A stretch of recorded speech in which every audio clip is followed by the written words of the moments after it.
एक जीव एक ईश्वर। जीव की उपाधि अविद्या है, ईश्वर की उपाधि माया है।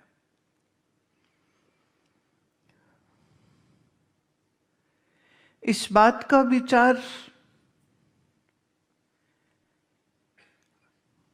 चाहे ज्ञान मार्ग हो चाहे भक्ति मार्ग हो, दोनों में ही किया जाएगा कि ये भक्त कौन है, और फिर इस पर भी विचार किया जाएगा कि ईश्वर कौन है। प्रायः धर्म के राह पर, मतलब मंदिर जाने वाली जनता, गुरुद्वारे जाने वाली जनता, डेरों आश्रमों में जाने वाली जनता, श्रद्धा और विश्वास से जा रहे हैं, विचार करने कोई नहीं जा रहा। तो मैं कह सकती हूं वो विचारहीन है। आस्था है, किसी को मूर्ति पर, किसी को तीर्थ पर, किसी को अपने गुरु गद्दी पर, किसी को निराकार पर, किसी को साकार पर। आस्था है, लेकिन ज्ञान नहीं है। और ये दो बिल्कुल अलग चीजें।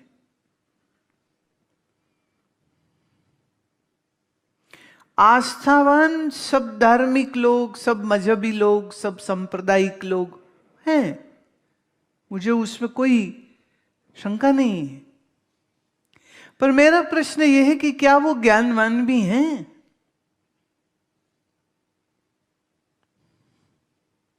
तो प्राय मनुष्य की सोच ये कहती है कि लो जी, हमने ज्ञान क्या करना है, भगवान है, बस बात खत्म। कोई भगवान को जान सकता है? ख्याल करे जिसे तुम जान ही नहीं सकोगे, उससे संबंध कैसे बनाओगे?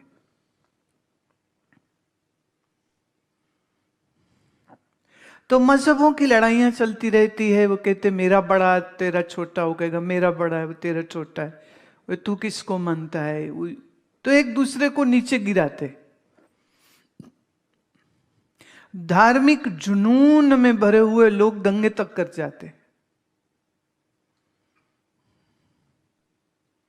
और ये सब अज्ञानियों का चिन्ह है। भारतवर्ष पूरी दुनिया में एक इकलौता ऐसा देश है जहां के धार्मिक मात्र आस्थावान नहीं है, ज्ञानवान भी है। पर 100 में 99.9% जो धार्मिक लोग हैं, भले किसी धर्म किसी मजहब को मानते हो, ज्ञानहीन है।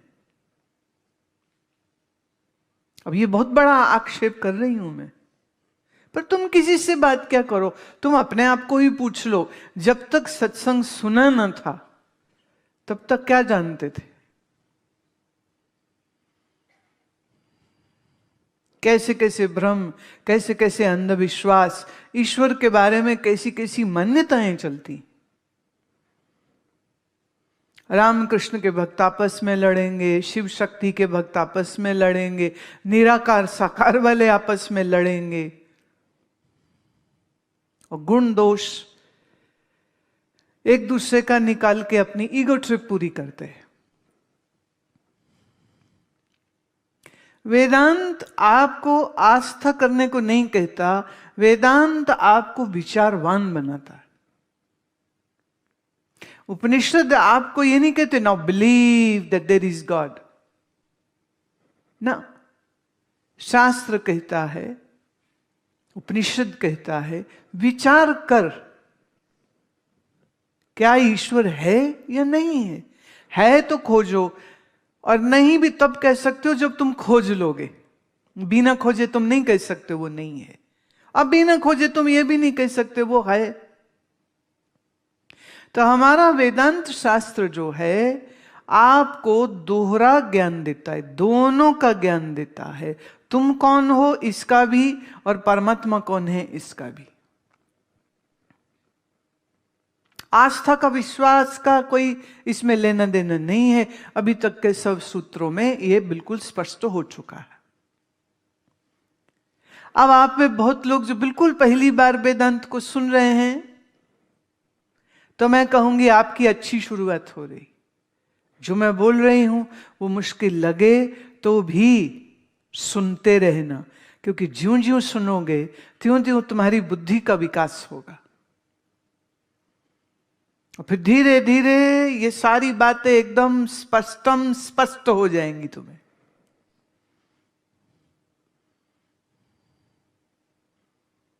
आप हमारा चेला बन जाओ, हम आपको मरने बाद सचखंड पहुंचा देंगे, मात्र विश्वास।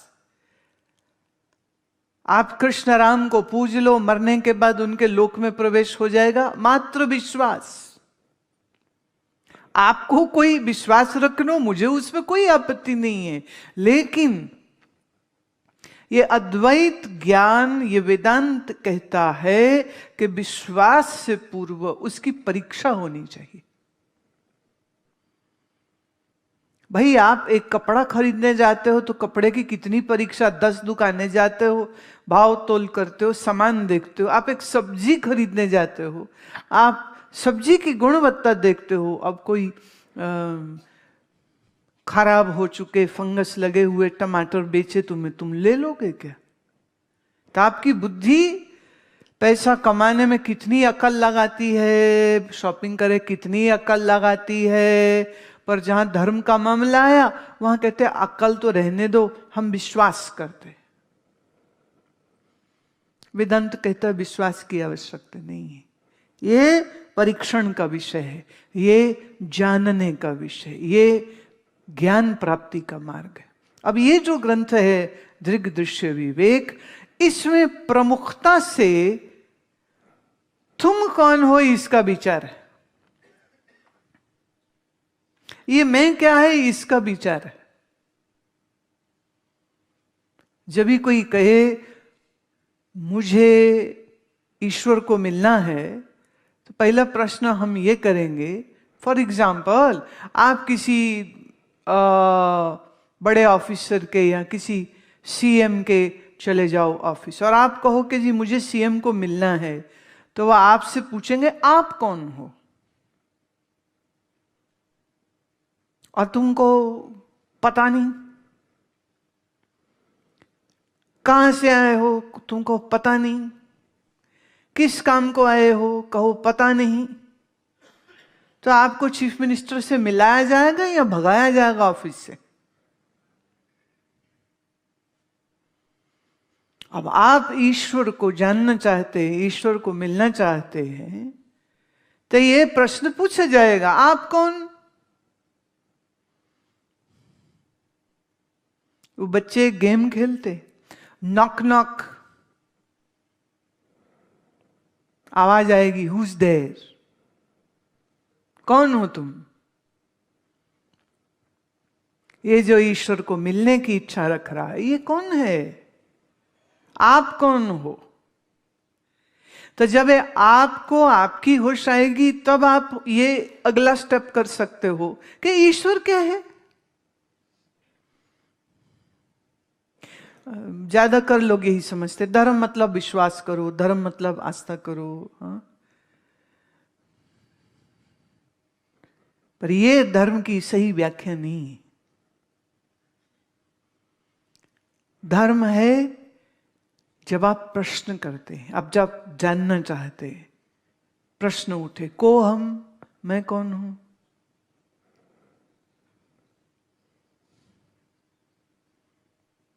कौन हूं मैं?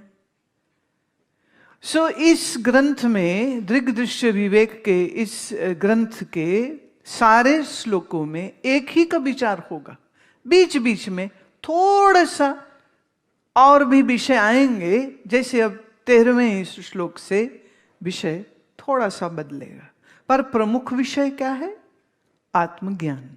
आत्मा क्या है, मैं कौन हूं, सिंपल लैंग्वेज।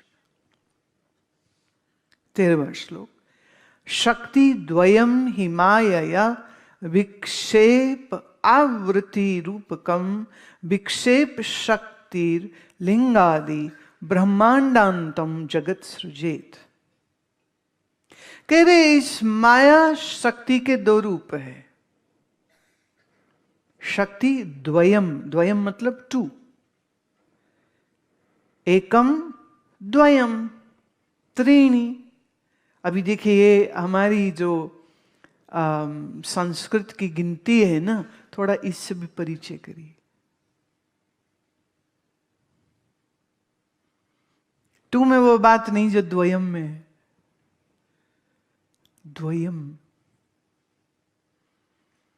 2 की सत्ता है, तो कह रहे माया में 2 शक्तियां हैं।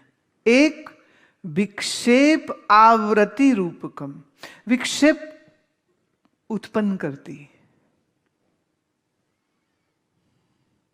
ऐसे सोचो, अभी देखो मैं इसको उल्टा चलाऊंगी। आप नॉर्मली कहते हो जागृत होती, फिर स्वप्न होता, फिर सुषुप्ति होती। मैं अभी उल्टा चला रही हूं आपको। पहले सुषुप्ति। सुषुप्ति क्या है? अंधकार। सुषुप्ति क्या है? अज्ञान। सुषुप्ति क्या है? न जानना। सुषुप्ति क्या है? चेतना का ना होना। सुषुप्ति क्या है? जिसमें अहम वृत्ति ना हो। राइट? इस घोर अंधकार में जहां कुछ जानना नहीं हो रहा, इसमें एक स्पंदन हुआ, और इस स्पंदन से निकला अंतःकरण, मन बुद्धि चित्त अहंकार। उसमें भी बुद्धि अभी सो रही है, पर मन चित्त और अहंकार क्रिएटिव हो गए और उनने रचा स्वप्न। स्वप्न में क्या है? प्रोजेक्शंस।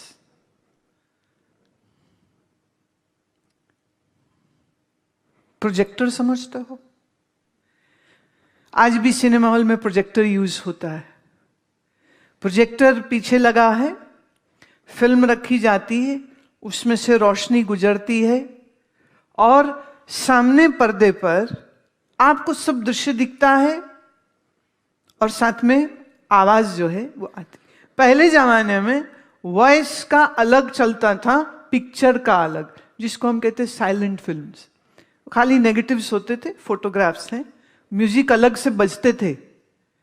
बिल्कुल शुरू वाले में तो कहते लाइव म्यूजिक बजते थे, तो it's just various photos which will be shown and music चलता था। फिर आया कि जिसमें प्ले होगा म्यूजिक, लेकिन ये जो नेगेटिव्स होते थे ये एक रोल का फॉर्म ले लेते। रोल है, इट्स रोलिंग नाउ, घूमता था वो। कभी कभी घूमते में अटक जाए ना तो पिक्चर भी रुक जाती थी। जैसे आपके वीसीआर होता था, वीसीआर की फिल्म घूम रही है तो उसमें से आवाज और दृश्य दोनों दिख रहे। तो स्वप्न क्या है? जहां रोलिंग शुरू हुई, किसकी? मन की। तो स्वप्न का एक दूसरा नाम है मनोराज्य। क्या नाम है? जहां मन का राज्य होगा।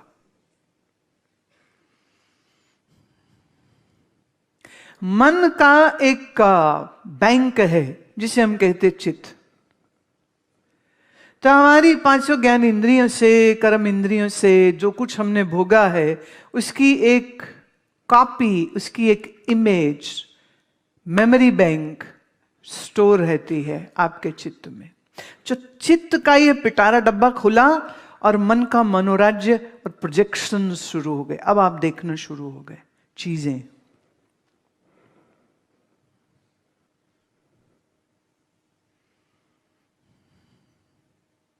कहां से निकल रहा है सब? सुषुप्ति से। सुषुप्ति से ये स्वप्न आया। अब यही स्वप्न चल रहा है, अब इसमें बुद्धि भी जागृत हो गई। जब जैसे ही बुद्धि जागृत हुई तो आपकी, हम कह सकते हैं, जागृत अवस्था शुरू हो जाती। जागृत में क्या है? स्थूल भोग है और स्वप्न में सूक्ष्म भोग। दोनों में एक से हैं। सपने में कोई तुम्हें मारेगा, तुम्हें दर्द होगी। जागृत में कोई मारेगा, दर्द होगी। सपने में कुछ खाओगे तो मजा आएगा, जागृत में कुछ खाओगे मजा आएगा। स्वप्न में तुम पानी में नहाओगे, ठंडा लगेगा, जागृत में नहाओगे, पानी ठंडा लगे। चीजें वही हैं, पर एक जगह में वो बहुत स्थूल हैं, एक में वो सूक्ष्म है।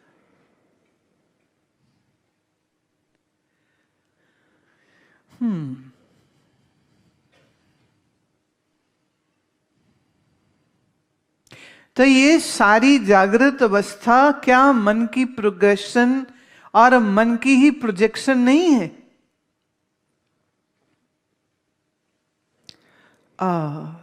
कल वाली जो इमेज थी ना, जरा वो स्क्रीन पे दोबारा से दीजिएगा, चंद्रमा वाली, पानी वाली, जरा दोबारा से दीजिए। जब तक आप मेरे साथ खेलिए, अब मेरे साथ खेलिए इन द सेंस, ये क्या है? मोबाइल। ये क्या है? तौलिया। ये क्या है? सॉल। ये क्या है? ये क्या है? मेज। ये क्या है? ये क्या है? दीवार। ये क्या है? छत। ये क्या है? कालीन। लेफ्ट राइट क्या है? मनुष्य। हम एक दिन के पैदा बच्चे को पूछें ये क्या है, क्या वो बता सकते हैं? क्यों? अभी उसके मन में गया नहीं है, राइट? अब थोड़ा रिवाइंड मारो अपनी अकल को और बचपन में चले जाओ। का, खा, गा, घा रोज पढ़े, साल भर पढ़े, फिर याद हुआ। ए बी सी डी रोज पढ़े, साल बाद याद हुआ। 1 2 3 4 5 6 फिर पढ़े। तो चाहे गणित हो, चाहे भाषा हो, तुम देखो छोटे बच्चे कितने सवाल करते, और सारा टाइम ये क्या है, ये क्या है, ये क्या है, ये क्या है। माँ बाप पक जाते हैं बोल बोल के, बेटे ये है, पर वो वही सवाल फिर पूछेगा, ये क्या है, तो फिर ये क्या है, फिर ये क्या है, फिर ये क्या है, फिर ये क्या है। तो सकता नहीं है, बच्चा सीख रहा। ये ग्लोब है, इसमें ये देश होते हैं, वो देशों के नाम, समुद्रों के नाम, नदियों के नाम, पशुओं के नाम, पंछियों के नाम, रिश्तेदारों के नाम, सब याद करता है, सब याद कर, सारी इंफॉर्मेशन कलेक्ट करते हैं। ये गुरुद्वारा है, यहाँ सिर ढकते हैं, यहाँ माथा टेकते हैं, ये मंदिर है, यहाँ घंटी बजाते हैं, जूता बाहर उतारते हैं, मुंह में खाना डाल, नाक में नहीं डाल, उंगली नाक में मत डाल, कान में मत डाल, मुंह में मत डाल, हर चीज सिखाई गई, राइट? ये हमारे भगवान है, ये हमारा धर्म ग्रंथ है, हम इस धर्म के हैं, हम ये भाषा बोलते हैं, हम भारतीय हैं। हाँ, वो रशियन है, वो इंग्लिश है, वो अफ्रीकन है, वो चाइनीज है, वो एशियन है। ये संस्कृति होती है हमारी, ये संस्कृति है। राम है, कृष्ण है, शिव है, हनुमान है, दुर्गा है। ये सब आपको बाहर से सिखाया गया और आपके मन में डाला गया। तो आपका संसार आपके मन से चलता है या बिना मन के भी संसार चल सकता है?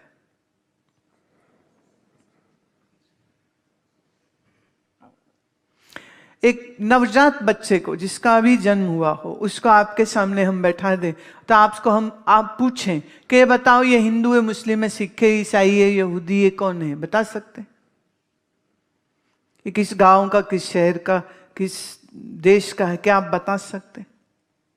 अनुमान लगेंगे कुछ के, नाक बहुत चपटी हो, आंख बहुत छोटी हो, तो कहोगे ये नॉर्थ ईस्ट का हो सकता है। सब छोटी नाक और नाक वाले चीनी नहीं होते हैं। हमारे भारत में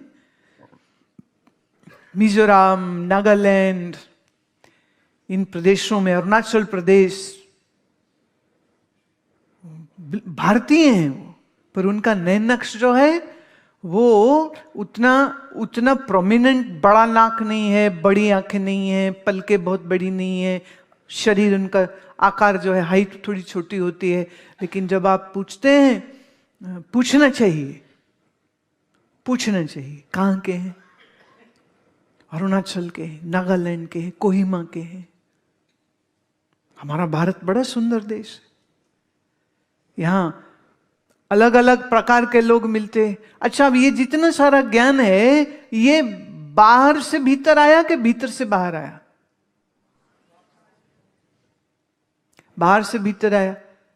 पर जब आप किसी चीज को देखना या समझना चाहते हो तो ज्ञान भीतर से बाहर आता है कि बाहर से भीतर आ जाएगा? तब आप किसको पहचानेंगे? जो चीज मन में आपके जा रखी है। अब स्क्रीन देखिए, क्या दिख रहा है? बोलते जाइएगा। चन्ना मामा कौन बोला? बेटे बड़े हो जाओ अब तो। चन्ना मामा तो सूरज फूफा। हाँ, क्या दिख रहा है? चंद्रमा, पहाड़, पानी, प्रतिबिंब, वृक्ष, रात का समय। कुछ तारे हैं या नहीं है? नहीं है? ध्यान से देखो। नहीं है? चलो मान लेते नहीं है। अच्छा, अब एक जवाब दीजिए, ये चंद्रमा बाहर है या मन में है? सोच के बोलो। चंद्रमा बाहर है कि मन में? उसकी आकृति बाहर है, पर पहचान कहां से आई? तो फिर हम यही पूछ रहे हैं ना, तो चंद्रमा बाहर है कि भीतर? ये पानी बाहर हुआ कि भीतर? आसमान बाहर हुआ कि भीतर? काली रात बाहर हुई कि भीतर? पानी में प्रतिबिंब बाहर हुआ कि भीतर? तुम्हारे मन को सुला दे तो फिर दुनिया क्या है? कुछ भी नहीं। सुषुप्ति अवस्था में जहां मन एक्टिव नहीं है, वहां क्या है? अज्ञान, वहां कुछ नहीं। स्वप्न में है, जागृत में है। पर ये जागृत है, ये स्वप्न है, ये भेद भी किसने जाना? मन ने। तो बताओ फिर सृष्टि बाहर है कि मन में? वही बात तो ये श्लोक कह रहा है। विक्षेप आवृत्ति रूपकम। आपके इस मन में विक्षेप उत्पन्न किया और प्रोजेक्शन हुई और उससे संसार हुआ। तो दो शक्तियां हैं इसकी, एक है विक्षेप शक्ति और एक है इसकी आवरण की शक्ति। विक्षेप आवृत्ति रूपकम।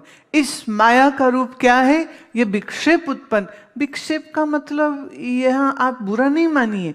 विक्षेप मतलब जैसे सोचो कि मन बिल्कुल शांत था, कुछ नहीं सोच रहा था, फिर आंख खोली और देखा, अच्छा ये मनुष्य आ रहा है, अच्छा ये जानवर है, ये गाय है, ये चिड़िया है, ये आसमान है। अब ये सब, इसको हम क्या कहेंगे? ये मन के अंदर विक्षेप हुआ। तो आपके मन ने जिस चीज को पहचाना उसी की प्रोजेक्शन हुई। और ये माया की शक्ति दूसरी क्या है? ये आवरण करती है, ये ढकती। आवरण मतलब मैं नहीं जानता। सुषुप्ति में क्या होता है? एक्सप्लेन करिए। Who can do it? आवरण। सुषुप्ति में आवरण, और स्वप्न और जागृत में विक्षेप से प्रोजेक्शंस हैं।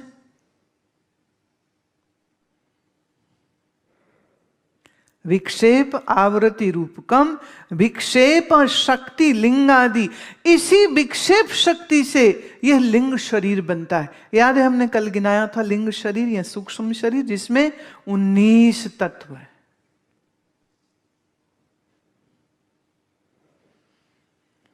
थोड़ा इसे ऐसे ले लीजिए, सब कुछ ईश्वर के मन से हुआ।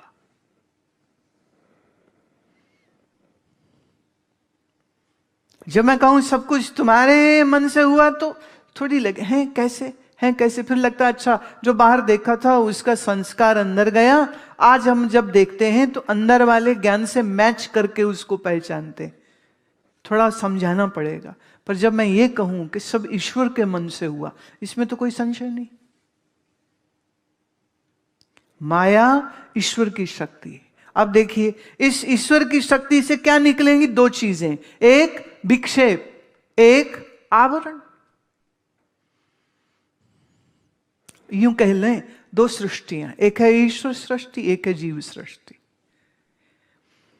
पंच महाभूत, पंच तन्मात्रा, महतत्व, ये सब ईश्वर की सृष्टि। पर ईश्वर की बनी इस देह को तुमने कहा ये मेरी है, ये क्या हो गई? तुम्हारी सृष्टि। भाई ये किसका बच्चा है? होगा मेरा है। ये किसकी औरत? वो मेरी। ये किसका मकान है? मेरा है। ये किसकी साइकिल है? मेरी। ये किसके बर्तन है? मेरे। किसके शूज है? मेरे। अब शुरू हो गया, ये मेरे मां के पक्ष के रिश्तेदार, ये मेरे बाप के पक्ष के रिश्तेदार, ये मेरे पक्ष के दोस्त, ये मेरा है, ये मेरा नहीं है, ये मेरे अपने हैं, ये पराये हैं, ये मेरे कुल के हैं, ये मेरे वंश के हैं, ये मेरी जाति के हैं, ये मेरे प्रदेश के हैं, ये मेरे राज्य के हैं, ये मेरे देश के हैं, ये सब लोग इसी धरती के हैं। ये सब कहां से निकल रहा है? आपकी मन से। तो सृष्टि कितनी हो गई? दो। एक जीव सृष्टि, एक। अच्छा सुनो, ईश्वर की सृष्टि किसी को दुख सुख नहीं देती। लेट्स सी, ईश्वर की सृष्टि में शरीर बना। इस शरीर को आपने कहा ये मैं हूं। आपके शरीर को किसी ने कहा मेरा बेटा है, किसी ने मेरा भाई है, मेरा पति है, मेरा बाप है, मेरा मामा है, मेरा चाचा है, मेरा फलाना, मेरा डिमकाना। राइट? समय आया, शरीर मर गया। शरीर मरेगा तो पृथ्वी रोएगी, जल रोएगा, अग्नि रोएगी, वायु रोएगा, आकाश रोएगा। कौन रोएगा? तत्व तो नहीं रो रहे। जिन तत्वों से शरीर बना वो तत्व नहीं रो रहे। ये तत्व जिस माया महातत्व से निकले वो महातत्व नहीं रो रहा। वो महातत्व जिस बुद्धि हिरण्यगर्भ से निकला वो हिरण्यगर्भ नहीं रो रहा। हिरण्यगर्भ जिस माया से आया वो माया नहीं रो रही। वो माया जिस ईश्वर से है वो ईश्वर भी नहीं रो रहा। पर जिस जीव ने कहा ये शरीर मेरा है वो रो रहा है।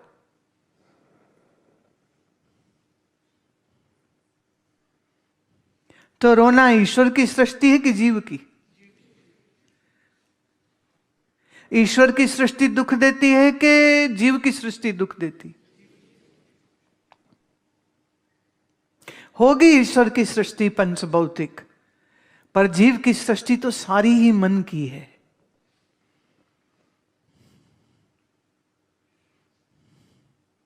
आज रुपया इसकी जेब में, कल रुपया उसकी जेब में, परसों रुपया उसकी जेब में, तरसों रुपया उसकी जेब में। आज आप चीज देखिए, जिसकी जेब में होता है वो कहता है ये मेरा है। क्या बोलते हैं? मेरा है। रुपए से पूछो तू किसका? क्या कहेगा? संदीप गोयल का? नहीं, कृष्ण गोयल का। किसका है रुपया? किसी का नहीं। पर जिसकी जेब में गया वो क्या कहता है? मेरा है। पर क्या वो मेरा था? फिर किसी ने दिखाई बंदूक तुम्हारी जेब से, तुम्हारी बैंक से, तुम्हारी तिजोरी से, उसने सब पैसे ले लिए। तुम बैठ के रोते हो, हाय मेरा पैसा गया। तेरा था क्या? तो रोए काहे को?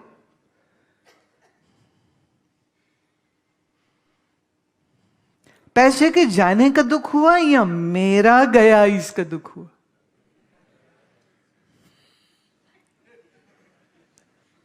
तो दुख ईश्वर ने बनाया कि तुमने? इस दुख के क्रिएटर तुम ही हो। ये मेरा है, ये मेरा ही रहे। वो क्या थी ना, एक शायद फिल्म आई थी, मेरा पति सिर्फ मेरा है।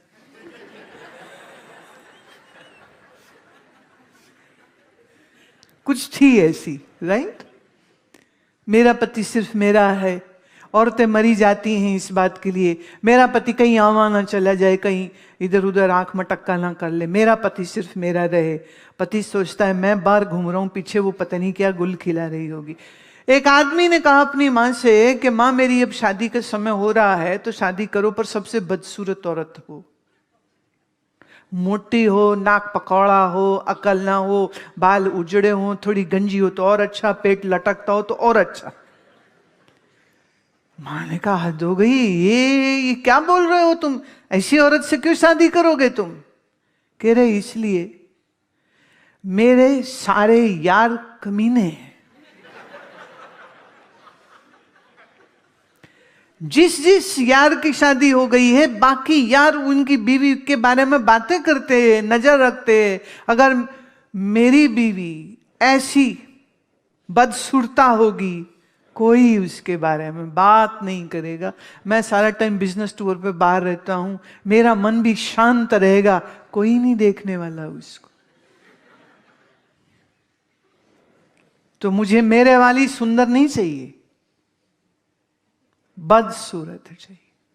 मेरे पैसे बचने चाहिए, मेरा मकान, मेरी दुकान, मेरी पत्नी, मेरे बच्चे, मेरा रुपया, मेरा पैसा, हाँ मेरा मेरा, ये सारा मेरा कहां से निकला? जीव की सृष्टि, ये जीव की सृष्टि। ईश्वर की सृष्टि में मिट्टी है, लोहा पत्थर खनिज है। आप कहते हो सोना महंगा है, लोहा सस्ता है, आप कहते हो चांदी महंगी है, ये महंगी है, ये सस्ता है, कोयला बेकार है, सस्ता है, हीरा महंगा है, हीरे मिले। रुल्दूराम ने अपने लड़के की सगाई करी। जब रुल्दूराम के लड़के की सगाई हुई, अब अपने ही कुनबे में होता है ना, अपने जाति में करते हैं, तो वो शगुन दिया लड़की वालों ने। उन्होंने ऐसे छुआरा निकाला, बोले बेटे मुंह खोलो।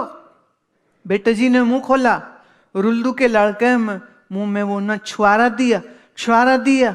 उसके होने वाले ससुर ने ऐसे ठुड्डी में हाथ मारा, उसका मुंह खुला, छुआरा बाहर गिरा, उनने संभाल लिया।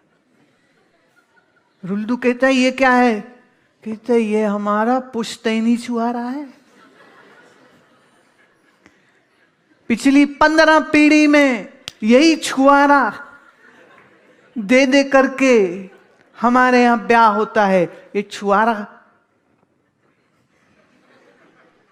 हमारे परिवार की पुश्तैनी, ये धरोहर है।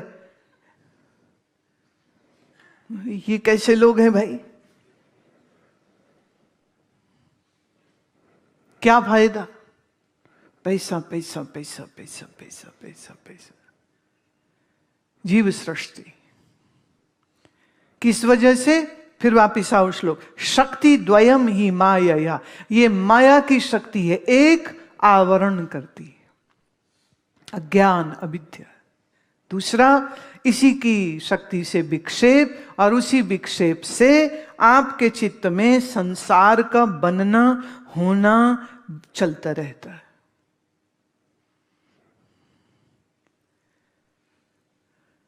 विक्षेप शक्ति क्या है? इसी विक्षेप शक्ति से तुम्हारा लिंग शरीर बना है। देखिए कितनी गहरी बात है। मन कहां से बना है? अज्ञान से बना है। कैसे बना है? अज्ञान में ही विक्षेप हुआ जिससे मन बना है। और आपके इसी मन में सारी सृष्टि, सारा अंतरिक्ष का ख्याल, मेरा तेरा, धर्म अधर्म, जीव ईश्वर, सबके संस्कार इसी मन में। मन कहां से निकला है? आवरण से। माया की दो शक्ति, एक आवरण, एक विक्षेप। ब्रह्मानंद ब्रह्मांडांतम जगत सृजेत, इस तमाम ब्रह्मांड की जो रचना हुई है कहां से हुई है? माया से। ये माया की प्रोजेक्शन है।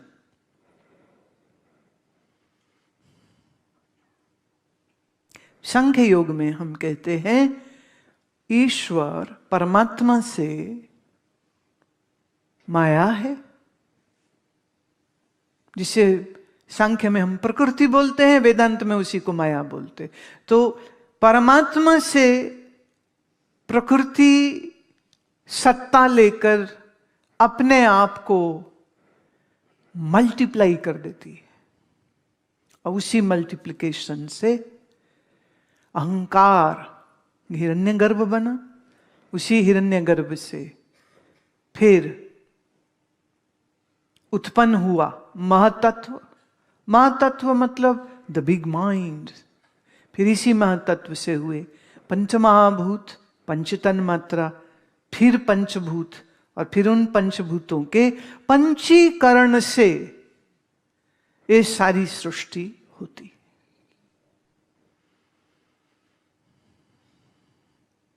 वेदांत में हम प्रकृति ना कह के उसी को माया कहते।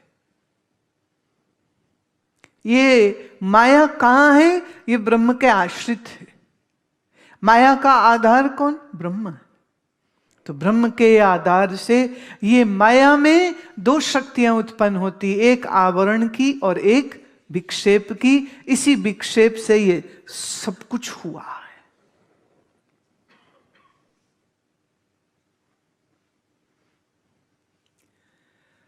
सृष्टिर नाम ब्रह्म रूपे सच्चिदानंद वस्तुनि अब्धो फेन आदित्वात् सर्वा नाम रूप प्रसारण।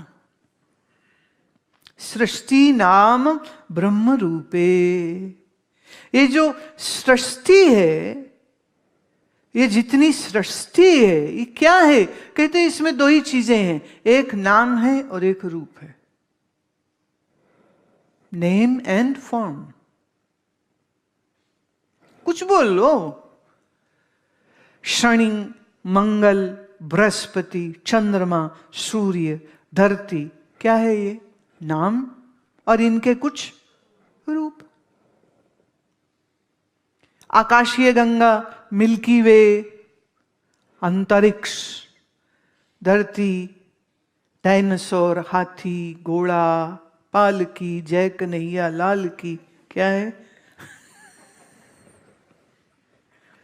नाम है। और सृष्टि क्या हुई? नाम, और उस नाम रूप के अलावा मुझे बता दो अगर कुछ और हो तो।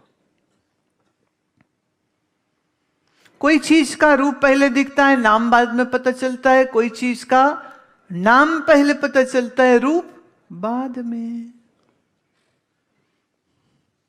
अब आपका शरीर का एक नाम है, उस नाम के साथ एक रूप है। इस नाम रूप के चक्कर में ही ना आदमी सोचता है ईश्वर अगर नाम है तो जरूर कोई रूप भी होगा।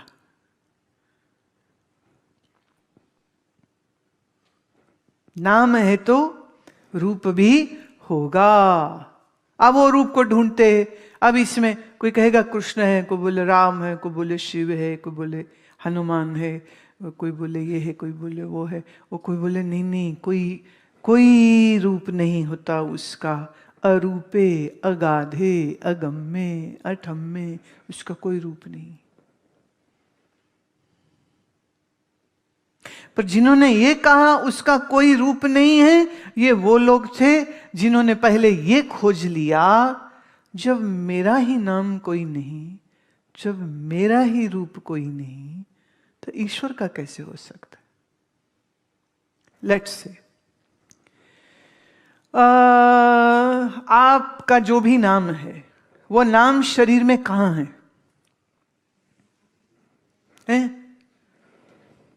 आजकल लोग टैटू कराते हैं ना, यहां ऐसे लिखवा लेते हैं। तो एक ने कहा मेरा है, ऐसे लगा रखा था, मेरा है।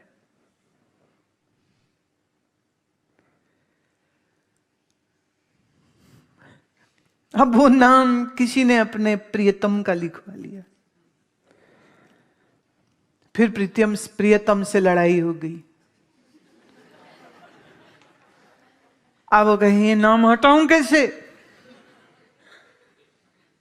किसी ने कहा एक काम करो, तुमने उसके नाम का पहला अक्षर जे लिखवाया ना, तब जे नाम का पुरुष पति करो। और जब वो मिले तो कहे देखो मैंने तुम्हारा नाम लिखवाया है। बेवकूफ।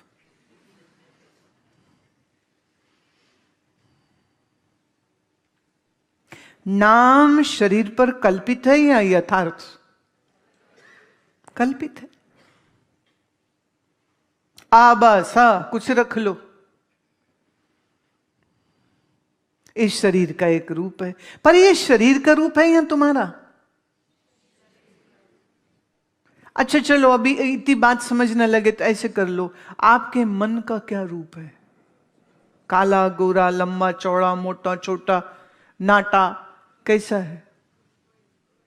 पर मन है या नहीं? एक ने कहा जिसका रूप नहीं हो वो वस्तु होती नहीं। मैं फिर तो बेवकूफ हो तुम, और तुम्हारी बेवकूफी का डेफिनेटली कोई रूप नहीं है। हाँ, मन का कोई नाम, कोई मन को मन कहें या माइंड कहें या हृदय कहें या कल्पना कहें, क्या फर्क पड़ता है? Changeable entity.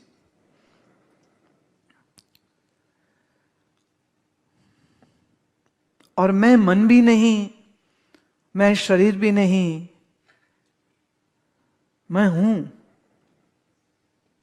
ये बात सत्य। शरीर कभी होता है कभी नहीं होता है, मन भी कभी होता है कभी। सुषुप्ति में मन नहीं होता, पर आप होते हो। तभी गहरी नींद में कुछ पता ना रहा, इसका पता भी तो तुम्ही को रहा। तो जब मैं का या कहो आत्मा का कोई रूप नहीं है, मैं आत्मस्वरूप अरूप हूं, शरीर का रूप मेरा रूप नहीं है। तो इसी तर्क से हम ये कह सकते हैं कि परमात्मा का भी कोई रूप नहीं है।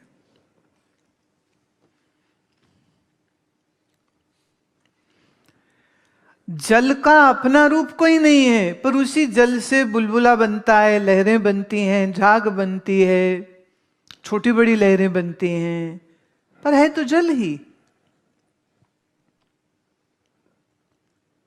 तो जल का अपना आकार कोई नहीं, और फिर सब आकार उसी से। ऐसे परमात्मा का आकार कोई नहीं, लेकिन फिर भी सब आकार उसी के। ये कहने में संकोच नहीं होना चाहिए। वो कह रहे हैं अब्धौ फेन आदिवत सर्व। जैसे अब्धौ जल से, फेन जो झाग सी नहीं बन जाती, जैसे जल से ही झाग बनी, वो सब जल रूप ही होता है। नाम रूप प्रसारण, ऐसे ही इस सृष्टि में ये नाम रूप का जितना प्रसारण हुआ है, ये वास्तव में क्या है? वही अस्तित्व है। कौन अस्तित्व? सच्चिदानंद वस्तुनि। जिस वस्तु का नाम सच्चिदानंद है, वही सच्चिदानंद में माया से सर्वनाम रूप हो गए हैं। जैसे पानी में अलग अलग लहर बुलबुला बन जाए, है तो सब पानी ही, ऐसे ही उसी सच्चिदानंद में ये सब नाम रूप बन गए हैं, है तो सच्चिदानंद ही।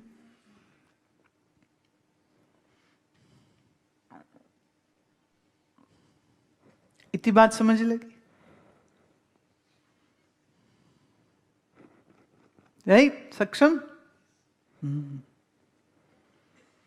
ये बच्चा 6 साल के 7 9 और 9 साल का बच्चा, मैंने पूछा सुबह, मैं तुम्हें आना भीतर? कहता हाँ मैं आ जाना। कल रात मैंने पूछा, मैं कुछ समझ लगी? कहता नहीं। मैं पर क्या लगी समझ? कुछ समझ लगी? हाँ ये समझ लगी कि मैं दृष्टा हूं और बाकी सब दृश्य। मैं बस काम खत्म। यही तो समझाना है, बाकी ना भी पकड़ में आए, डजंट मैटर्स। तो हम रात इस बात को सुनने के बाद बड़े संतुष्ट हैं। हमारे मन में जो थोड़ा संशय है ना कि मुश्किल विषय है, समझ आए नहीं आए, बोले नहीं बोले, पर जब 9 साल के बच्चे को समझ आ सकती है, और ख्याल रहे, मैं ये नहीं कह रही हूं कि ये ग्रंथ सरल है। सन्यासी होने के बाद कोई इसको पढ़ता है, वर्षों गुरु सेवा करके ज्ञान अर्जित करते करते एक पॉइंट पे आता है जब जा करके, अभी ये देखो ना आश्रम में हमारे जितने ये शिष्य हैं, कोई 20 साल पुराने, कोई 25 साल पुराने हैं, वो भी सब तो अभी कर रहे हैं साथ साथ।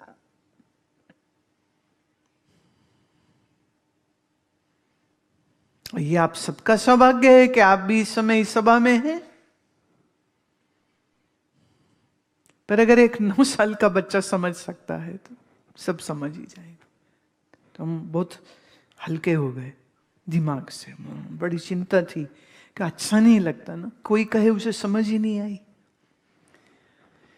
ये हमें हजम नहीं होती बात है।